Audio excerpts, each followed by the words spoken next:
Welcome to our channel. Today we how to cancel your service with AT&T easy tutorial step by step clearly. To cancel your service with AT&T, start by gathering your account information. This includes your account number and the phone number linked to your account. Next, visit the official AT&T website or open the AT&T app on your device. Log into your account using your username and password. Once logged in, navigate to the My Account section. Look for the option labeled Manage Account or Account Settings. Here, you should find an option for Cancel Service or Disconnect. Follow the on-screen prompts to confirm your cancellation request. If you prefer, you can also cancel your service by calling AT&T Customer Service. Dial 1-800-331-0500 to reach a representative. Be prepared to verify your identity by providing your account information. Once connected, kindly inform the representative that you wish to cancel your service. Follow their instructions, as they may offer alternative options or confirm your cancellation. Make sure to inquire about any final bills or equipment returns.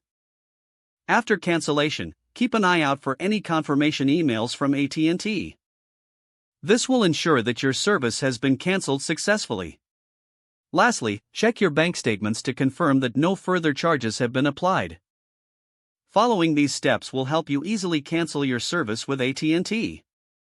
If the page does not load, refresh the browser or try again in a private or incognito window. Make sure you are using the correct email address, then retype it carefully to avoid small typos. If your password is not accepted, use the reset option and create a new strong password you can remember. Check your spam folder for verification or security emails, then complete any requested confirmation steps. Enable two-factor authentication if available to improve account security and reduce unauthorized access risk. After signing in, review your profile details so your contact information and settings are accurate and current. If you see an error message, note it down and try again after restarting your device and internet connection. Log out when you finish, especially on shared devices, to keep your account and payment information secure.